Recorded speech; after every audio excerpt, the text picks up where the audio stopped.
Today, it's been called the Anglophone problem, why English speakers in Cameroon are saying they are being treated like second-class citizens. I'm Femi Okay. I'm Ahmed Shabuddin, and you're in the stream. Hi, I'm Bless.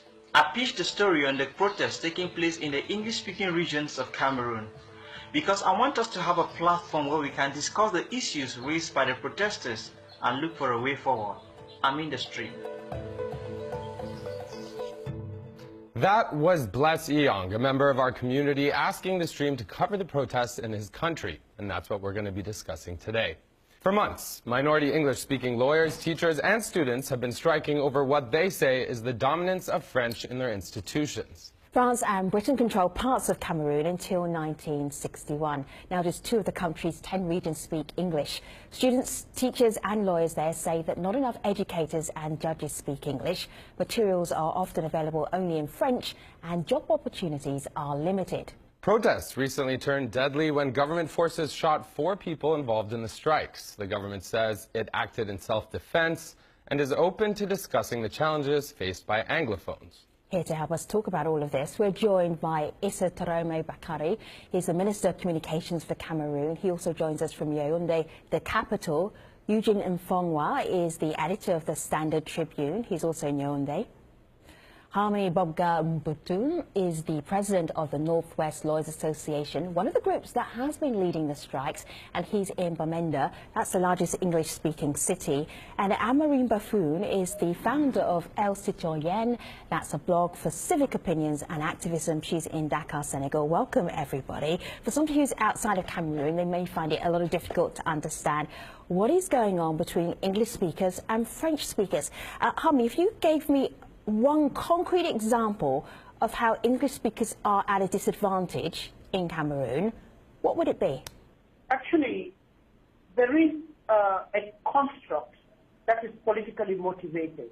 We cannot be talking about Anglophones because that is the construct of the French-speaking Cameroonians on us.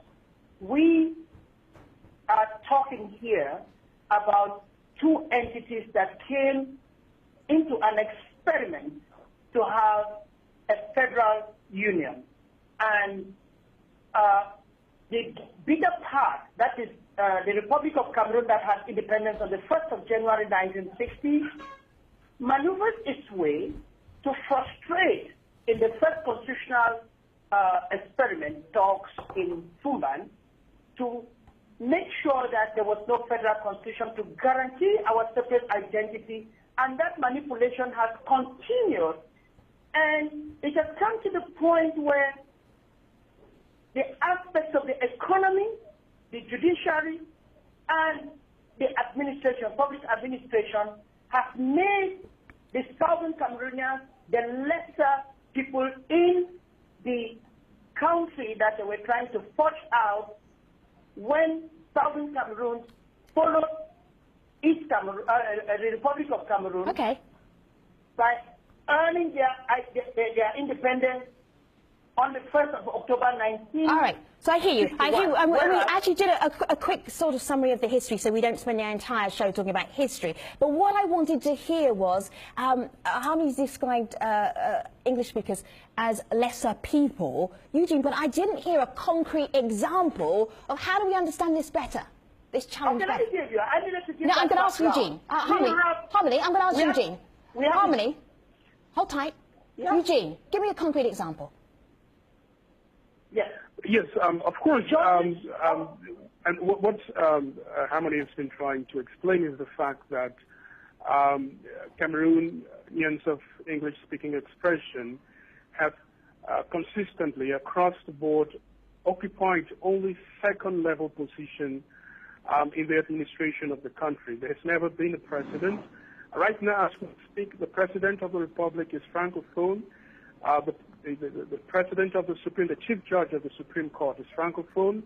The speaker of the National Assembly is francophone. The speaker of the Senate is francophone. And only the prime minister of the country, which the prime minister's office is a powerless office, is anglophone.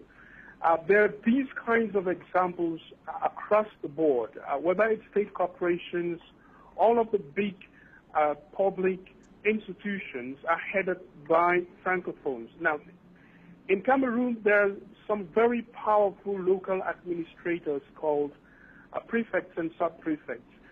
What has happened consistently over the years is that most of the prefects and the sub-prefects in the Anglophone territories of Cameroon have been Francophone, and many in that part of the country see this as a form of occupation.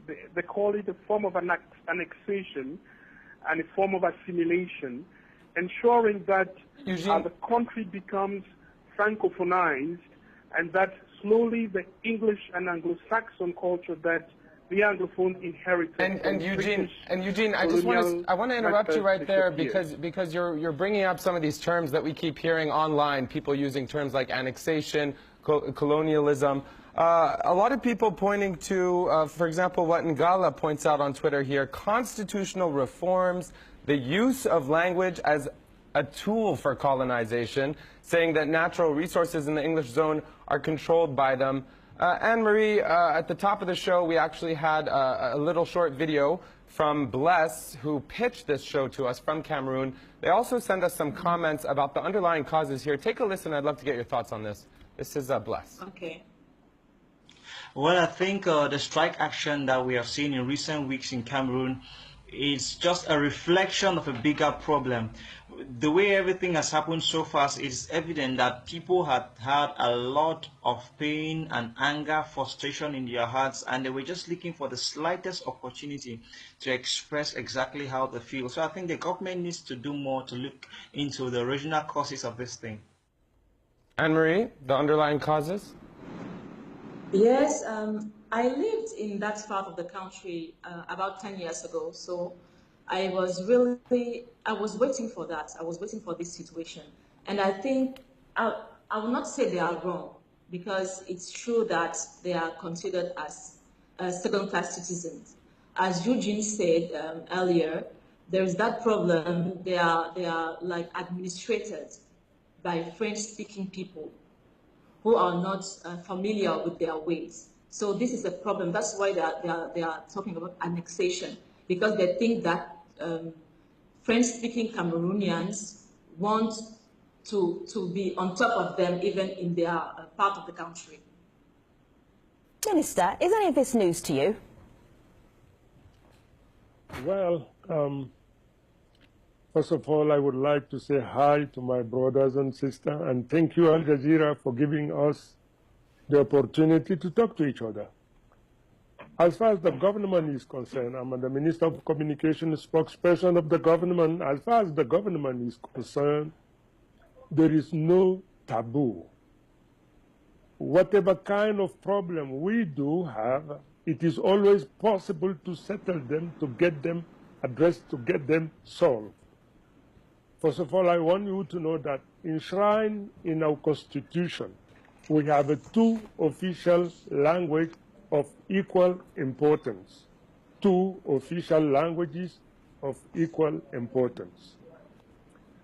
2 weeks ago... Minister, because you bring up history, if I just may quickly interject, one thing that a lot of people are referring to is, in fact, history. Online, we got a Facebook comment from Solomon Ate saying, this issue is far from being a language issue. It's about a people, the people of former British Southern Cameroon, whom the UN decided to grant them independence by handing them to another colonial master. We want our complete independence. Federalism is a cosmetic solution to this problem. As Femi asked you, is this new? I mean, are these kinds of calls new? People pointing to, for example, the UN resolution in 1961 and feeling as though what was promised is not the reality on the ground today? I refuse it. I recant it. I deny what has said. Just because I would like you to know one thing. We have 10 regions. 2 of them are mostly English-speaking people. And the 8 others, the majority of us, will speak French. The second aspect I would like to emphasize is the fact that today, the next generation, my kids, my grandkids, will be more Anglophone than Francophone. There is no doubt about it. Can you explain that a little bit more, Minister? How is that possible? Excuse me. Yes, this is precisely where the problem lies. Yeah.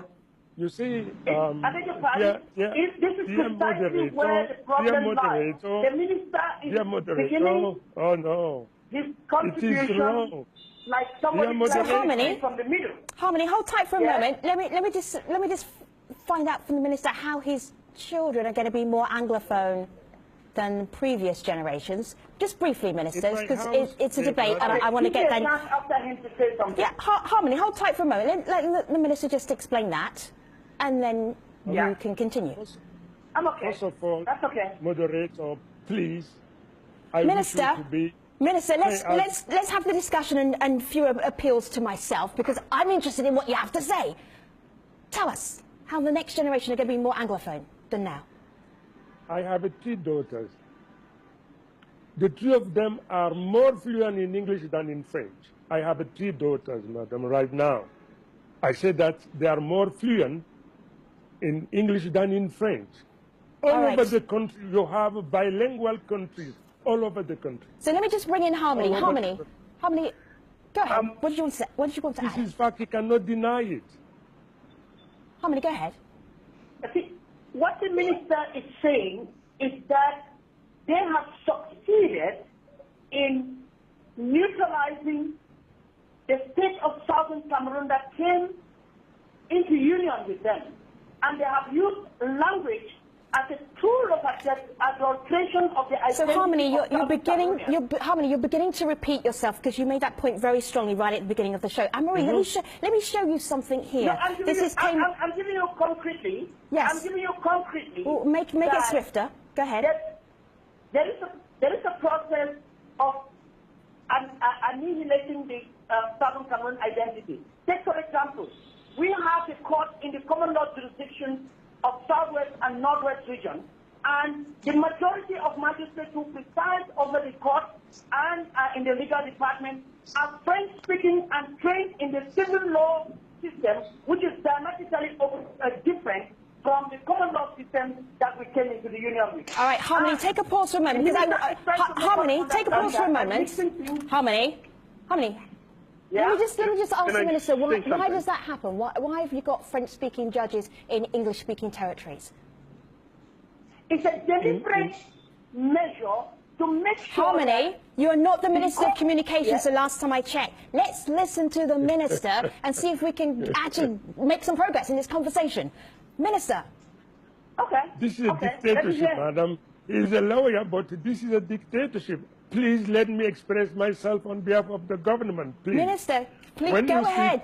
I cannot be a better dictator than you. You know that.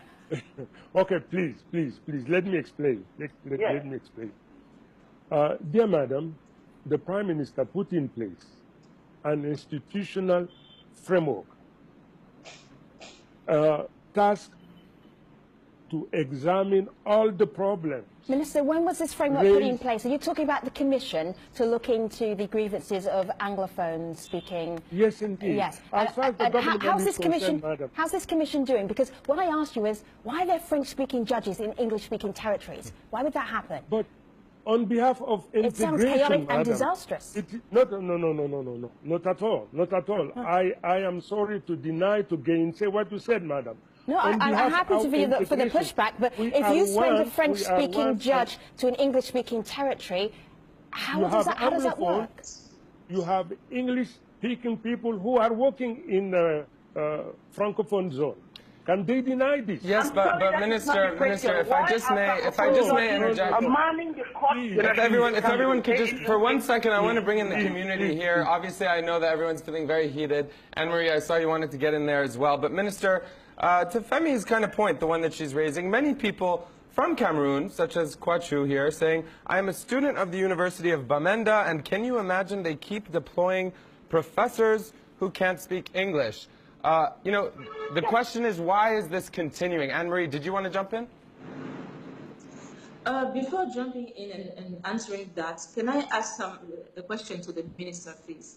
Yes. Because he said something and I want him to clarify, please. Go ahead. So, Mr. Minister, you said that whatever problem we have, there is always a way to solve them, right? So I wish to ask if, since the first reaction of the government, it was a way to solve the problem. I didn't understand your question, madam. Madam, can you repeat it? Okay. Yeah, yes. You said whatever problem we have, there is always a way to solve them. No. So, I said that the government is open. No problem is taboo. When your claim is grounded, is founded, the Prime Minister has put in place Minister, a let team me just to push forward a little examine bit. all the Yes, allow me to push forward a little bit because we're going round and round in circles. Anne-Marie, hold tight for a moment. No, I'm sorry. Let me come in there. The Prime Minister's And office Harmony, has not and set all any of the guests, commission just to look hold into the tight problems for a of lawyers. moment because I The want Prime to push Minister forward. is Harmony, setting up. Okay. Harmony, hold for a moment because what we don't have right now is clarity, and we do have the Minister of Communications, which is great. Minister, you talked about this commission. What is the government doing to help resolve some of these issues of the Anglophone territories in Cameroon? Give me some concrete progress that's being made. Concrete progress consists of telling you, madam, no problem is taboo. So nothing then? Nothing actual? So is that a mindset as opposed to action? There is a commission in place in charge of examining those questions, madam. All right. So we're still at the questioning stage, but not at the action stage, Minister. The action is there, madam. What's the action? The head of state instructed the government to recruit 1,000 bilingual people to serve our nation. This is a concrete solution. 2 billion, the head of state instructed the government to put at the disposal of teachers, of private sector, 2 billion to help them address and solve all the problems that they were confronted with. Why don't you let me say something? Let me say something. So guys, hold tight for a moment because I'm going to hear one voice at a time. Anne-Marie, hold tight for a moment. Harmony, go ahead. Can I say something about what the minister is referring to? I want to ask the minister a question. The commission that he is talking about, does this have the mandate to deal with the lawyers' problem? Does this accommodate the discussion of the federation issue? I am saying no. Because Harmony, you can't answer your own question. Allow the minister to answer the question. Harmony, you cannot raise the question and answer. This is anything but harmony right now. Yeah. Harmony, hold tight for a minute. Minister, answer Harmony's question. Harmony, listen to the answer. Yes. Please, madam, I said that no question is taboo. You keep repeating that. You raise an issue of federalism. Right. We say that federalism, this question is not taboo, but when you want to raise this question, you have to come with our constitution and all the laws of the nation. Goodness me. If our constitution authorizes you to raise this issue, then the issue is receivable. The government will lend. Can I come in at this time? Yes. Harmony, hold tight. And Minister, hold tight for a moment. Harmony, just give me a moment. Eugene, please, go ahead. Okay. Eugene. Yes, I wanted to say a couple of things based on what the minister has just said. The first thing is the recruitment of 1,000 bilingual teachers. This falls very short of the demands of the teachers. Nobody asked the government to recruit 1,000 bilingual teachers. The 2 billion francs CFA that he refers to is subvention to private schools in the entire country. This has nothing to do with the problems that the teachers that are currently on strike asked. Now, the minister said there are two regions in Cameroon that speak mostly English, and this is the kind of language that is getting Cameroonians angry, because in Cameroon the notion of Anglophone is not a notion of language. It's a territory, it's a history, it's a culture, which therefore means that his children who speak English in our conceptualization are not Anglophones. The government has a policy that is called national Minister, if I could stop you right there, Eugene, in the spirit. When the government decides Eugene, to distribute resources in terms of Eugene, if I just may stop you there right there, because I just want to squeeze in one more question that's speaking directly to your point. In fact, Eugene, I don't know if you can hear me, Eugene. And the government has been deceptive, not only to Anglophone Cameroonians, but even to Francophone Cameroonians, in screening. Eugene can hear you now. Okay, I'm going to take it away. Well, quick thing, coming in, Minister, you repeatedly say that there's no question that's taboo. Many questions have been raised. We haven't had many answers today. One question that's coming in is this one. The irresponsibility of the government is what he is saying is behind the recent strikes. He says the government needs to acknowledge the fact that there are two separate people that came to form one. Minister, do you acknowledge that perspective? We are one and single nation. I understand. According to our constitution, we are one and single nation. When there is a problem or when there are problems, round the table, it is always possible to address and solve all the problems. But Minister, what I'm asking is not whether the constitution. Forgive me for interrupting you. I am sorry. That led to whenever I want to express myself, configuration that we have today. Okay, carry on, Minister. Carry on. This is completely wrong. This is completely wrong. Because, with respect, Minister, it's because the question I asked you is if we're talking about the history of two people coming to one. I understand that that's the purpose of the Constitution in your perspective, but it seems like a big part of the problem is that the people who are raising these concerns don't view it the same way you do or the government does. Because they are not in good faith. We have 10 regions. Each region has its own specificity. They cannot deny this. If you put aside the language problems, then in my own area where I am native of, in my own area, we have our own culture, our own tradition, our own religion, and it is completely different with the rest of the nation. Yes, on behalf of our willingness to live together, then we accept each other. And let me just bring in the voice of an opposition parliamentarian. This is Weber Joseph. He's a Cameroonian, and he was talking in Cameroon just a couple of days ago, and this is how he characterized the conversation that we're having, but in a very eloquent way. Have a listen to how he sees this issue. The people of West Cameroon have a duty to resist your oppression. I called it oppression because of what I've seen in the field. That is the reason in this master plan to finish our culture and our people. You have chosen that every single administrator or every commander of the army is from East Cameroon. That is why they sit there and they can kill the people without remorse. This has to end. Amory, you're a Francophone Cameroonian. When you heard that, what was your initial reaction? Do you see Cameroon in that way, in the way that certain territories and certain culture is being erased or neglected? As a Francophone? Yes, I see it that way. Yes, I see it that way. And Anglophones have every right to fight for their excuse me, I'm so mad right now. For their part of the country to remain just the way they want it to be. Why are you mad?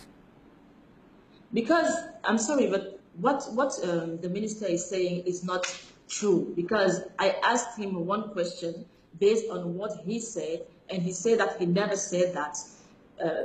But what he said is crucial to the matter. Let me ask you one thing, because this stood out for me, is that... Can you remind me, madam, what did I say? Can you remind me? We will do that in the post-show, because this is a conversation that is by no means ended, and we will carry it on. Amory, if you could describe in a sentence how many people in Cameroon view Anglophone Cameroonians, what would that sentence be? One, you say. One sentence, right? Yeah. In French-speaking part of the country, when someone tells you you are a Bamenda, it means that you're stupid. This is a big conversation. It's more than language. It's about culture. It's about history. It's about the Constitution. And it's ended right now for where we are. But Ahmed and I will be online at stream.aljazeera.com, where we will continue our post show, talk about Cameroon there. Hopefully see you soon. Take care, everybody.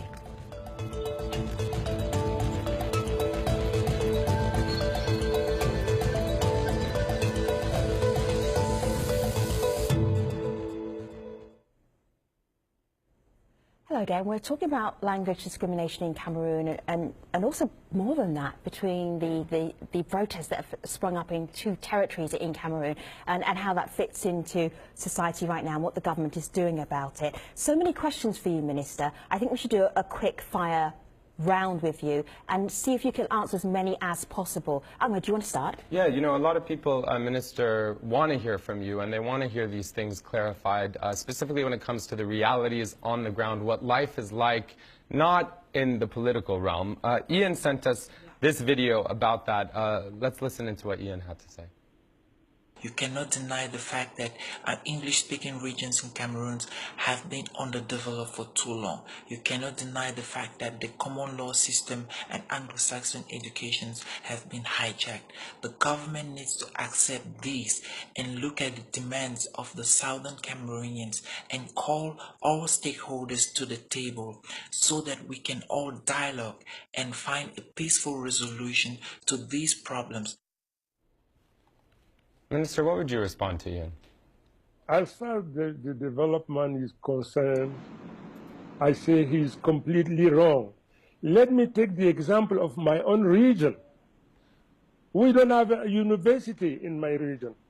The two regions of the Anglophone region, they have university. They have any kind of investment that they need. In my own region, we don't have university. We don't have this and that, what they have in the Anglophone zone. It is completely wrong, the assessment of this guy, as far as the development is concerned. Then, what he said, we agree. As far as the government is concerned, we agree. Round the table, there is no problem that can be examined thoroughly and settled. If round the table, you have people of good faith. The government say that we are open. There are problems, okay, no problem. Come with those problems. And let us sit round the table and see how can we address, how can we solve them. If you raise the problem that could be solved overnight, the government is ready to implement them. But in case those problems could not be solved overnight, then together we will find means and way to address and to solve them. This is the spirit of the government. This is our nation. I agree with what the young boy said. Let us come together, listen to each other, raise the issue. How many? We've got lawyers on strike. Do you feel frustrated? Lawyers... Do you feel something is going wrong somewhere? Okay, let us meet together. There is no need to go to war to fight each other to address and solve those problems. All right, Minister, I hear you. Moving on. I hear what you're saying. Harmony, there are lawyers and there are teachers on strike right now. What are you aiming to achieve from this strike? We communicated to the government since the 9th of May 2015, this is more than 1 year ago, the things that we're not happy about, and the government kept silent. After that, we issued about 7 communiques to the head of state, complaining about the same thing, and there was no response. The government is playing the ostrich in the face of the problems that we have raised. And as the Minister of Communication is invoking the idea of bad faith, the people with the crystallized bad faith is the government. They are doing just the wrong thing in responding to the complaints of a people who are aggrieved. And he has talked about dialogue. We have had the parliamentarians talk with us. We have had the Prime Minister come and talk to us. And what they're thinking they can do is to send after ever so often people to come and talk with us until the thing will wear out. The truth about it is that the government knows that as far as there is no act of union between Southern Cameroon and the Republic of Cameroon, they do not want to discuss the issue of Southern Cameroon, and he tends to dilute it by referring to his own region. I would like to ask the minister, when you escaped from Cameroon after you were harassed in this country by this government, and you met us in the Bronx, the language you gave out against the President of the Republic, is that the same language you are maintaining now that you have been rehabilitated and made a minister after disposing of your party virtually? You may laugh, but it is a serious matter. In Cameroon, please, ministers please, and other appointees, please, when they So give Harmony, them the opportunity to eat, they forget about the real issues and they do not, they lose their objectives. so Harmony, I'd like to hear from Eugene for a moment. And we would like you to Harmony, advise the government, since you are the spokesperson, to make sure that this problem is attended to. all right, so Harmony, I hear your frustration and I hear your anger, The lawyer problem? which extends far beyond this conversation. I understand where you're coming from, and I hear your frustration. I just want to go to Eugene. Eugene, I'm wondering whether this is more about the Cameroonian people or more about government administration. Where is the issue? Is it about governance or is it about culture and attitudes? Harmony, your name is not Eugene. So if your name is Eugene, I would love to hear from you. Now, the problem is really about constitutional violations. Please. The minister talks about the constitutions and what the constitution allows. He should know more than anyone that the constitution of this country is a document that the powers that be can change at any time when it suits them. And that's exactly what has happened to the evolution of Cameroon, to the point where today we are talking about a one and indivisible Cameroon when we started off as a federalism. The issues of the Anglophones have made it very clear that they don't have a problem with Cameroonians who speak French. The problems have been raised against the government and the state institutions that have ensured that the Anglophone stays in a second position in the management of public affairs. Now, the minister did mention his region. The minister forgets that his region did not need to go through a referendum to become part of Cameroon. The Anglophones did. There's a big difference when you consider that and factor into your analysis. Okay. And you have also heard the minister systematically refuse to answer the question. No, the minister was answering the question, Eugene, but he was answering them in his own fashion. And I think you can take a lot of information away from the way in which he decided to answer the question. We are almost out of time here. Ian Kiku says here that Anglophone use, sometimes, Amory, no answer is an answer, particularly when it's a minister.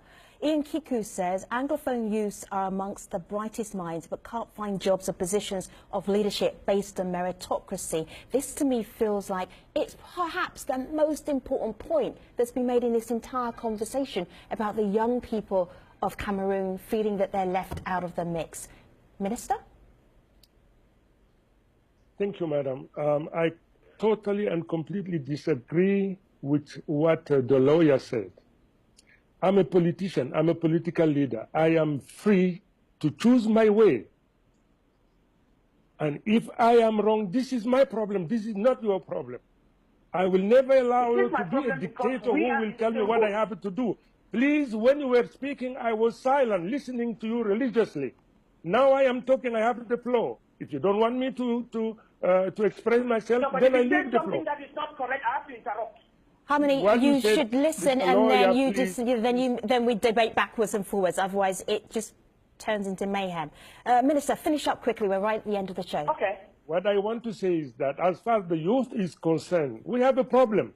We have a youth unemployment problem. But this is not specific to the English zone. It is by far more important in our own area. What the government is doing is to move, is to put together all conditions which will enable investors to come and invest in this nation. And this is what is taking place, madam. You see? So, guess, you know what I'm hearing, Minister and guests, what I'm hearing is this is a deep, deep, deep issue. Are the politicians up to the task and the challenges of addressing that issue? I'm leaving you with the question here. No question is taboo, as we've learned in this conversation. Never has been. Ahmed, what do you want to wrap up with? Well, you know, we've talked a lot about the lawyers, we've talked about the teachers, various parties' concerns. Minister, I just want to share these last two tweets with you. Nietzsche saying, when the lawyers raised concerns and were met with violence, it opened up old wounds, especially in opposition stronghold Bamenda. And then Jean-Claude responds saying, The Anglophone teachers and lawyers have formed a consortium to represent southern Cameroon. The government should dialogue with them. Minister, is that likely to happen very quickly? A dialogue? Let me tell you this, the responsibility, yes, dialogue is dialogue. We need dialogue, and through dialogue, all the problem could be examined and settled. But the responsibility of the government, all the government worldwide, is to protect the physical integrity of people and their property. When you have a vandal who prevent people from organizing their rally, they aggress people, they go on riot and political upheaval. It is wrong. The responsibility of the government is to protect civil rights. So, Minister, and Eugene and Harmony and Anne-Marie, there are lots of people going to go away from this conversation who are really deeply unhappy with how this conversation went. Online, what are people saying? Online people are talking about this conversation, and maybe one person pointing out something unique, saying right here to us, to AJ Stream for tweeting out in French, you've tweeted about this Cameroon problem in both English and French. One person thinks the government can't do that, always French. Maybe that's the problem. Guests, thank you so much. You've just given us a little insight into the challenges that you have right now regarding Anglophone and Francophone parts of Cameroon. Thank you very much for bringing those challenges to the stream. Take care, everybody. Appreciate your time.